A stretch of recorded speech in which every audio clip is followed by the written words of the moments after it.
Bonjour à toutes et à tous et bienvenue dans un nouvel épisode sur la chaîne Un brin de japonais. Quatrième épisode de notre série sur les kanas. Aujourd'hui, nous allons voir les kanas suivants. Ta, chi, tsu, te et to. Allez, suivez-moi. Alors c'est parti pour voir donc ta, chi, tsu, te, to. Alors là, il y a beaucoup de choses qui changent. Là, on a le T. Là, on n'a pas de T. Là, on a le T, mais avec un S. Et là, il y a des T. Oui, parce que ti et te, ça n'existe pas en japonais. T plus I, ça fait chi. Ch, ch, chi. Et T plus E, ça fait tse. Tse. Qui est bien le U. Le S, je veux dire. Attention à bien le prononcer. Alors, comment est-ce que nous allons les écrire? En hiragana, le ta va ressembler à ceci. On trace une ligne horizontale. On va partir comme ceci. Et là, à l'intérieur, on va tracer un petit ko. Un petit ko. Voilà. Ça, c'est le ta en hiragana. Donc, nous avons 4 traits. Le ta en katakana, il va se faire en 3 traits.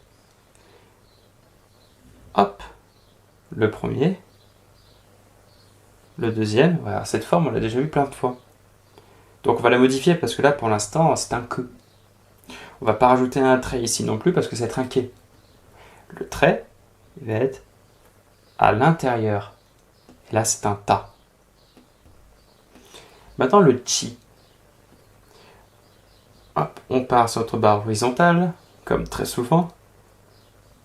Et on fait ceci, en un seul trait. Je descends et je remonte, je fais une boucle.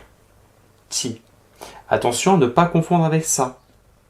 Le sa, on a vu, c'est comme ça. Sur ordinateur, ça peut être rempli. La boucle peut être totale.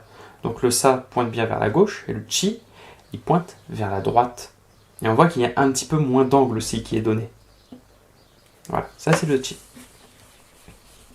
En katakana, le chi, il ressemble un petit peu, pas non plus énormément, mais on a un peu le même esprit. On va d'abord commencer avec un trait un peu oblique. Ensuite, on va faire un trait horizontal. Et là maintenant, on fait comme ça. Donc la seule chose qui ressemble, c'est que nous avons une barre horizontale qui est coupée avec une barre verticale. Bon, il y a une petite idée, il y a un peu quelque chose quand même. Ça, c'est le ti. Maintenant, le tsu. Alors le tsu en hiragana, c'est très important à ne pas confondre avec le u. Vous pouvez mettre la vidéo en pause et écrire le e, voir si vous vous en souvenez. Faites-le. Ok, vous l'avez écrit? Très bien. Le tsu. Donc le u, c'est ça. Le tsu, c'est ça. C'est comme le e, sauf qu'on n'a pas le petit accent au-dessus. Voilà, c'est comme ça qu'on va tracer le tsu en hiragana. Maintenant le tsu en katakana. Alors, on peut facilement le confondre avec le shi en katakana. Vous pouvez mettre la vidéo en pause et écrire le katakana shi, voir si vous vous en souvenez. Faites-le. Bon, vous avez dû mettre la vidéo en pause. On va voir comment s'écrit le shi. Le shi, on avait vu, il s'écrivait comme ceci. On commence en bas et qu'on donne pas trop d'angle. Le tsu, on va donner beaucoup plus d'angle. Voilà. Hein. Le shi, on est plus comme ça. Et le tsu, on est vraiment... C'est très angulaire. Beaucoup d'angle. Et on ne va pas commencer par le bas, mais on va commencer par le haut. Voilà, j'ai mis beaucoup d'angles, hein, exprès pour bien que vous voyez, mais c'est vraiment ça la différence. Hein.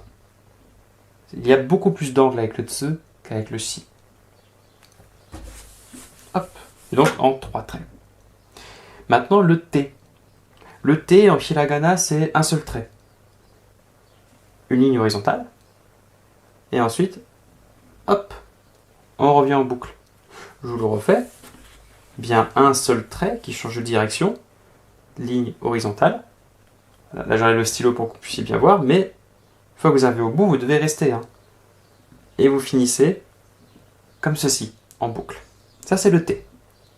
Pour le katakana, on va faire une ligne horizontale, une deuxième ligne horizontale, et non, on va pas en faire une troisième. On va juste descendre comme ça, avec une petite boucle. Pas une petite boucle, une petite courbe, plutôt.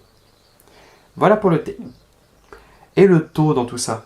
Le To, on peut confondre avec le T, avec les hiragana. Hiragana, c'est un seul trait. On commence comme ceci, on fait une boucle. Le To, on fait un trait comme ceci, une sorte de petite diagonale, et après ça, nous venons faire notre arc de cercle. Donc on voit, c'est différent, ça n'a rien à voir. Mais au début, on peut les confondre, le T et le To. Donc bien faire attention, bien s'entraîner avec ces deux-là. Ok. Et maintenant, voyons le To en katakana.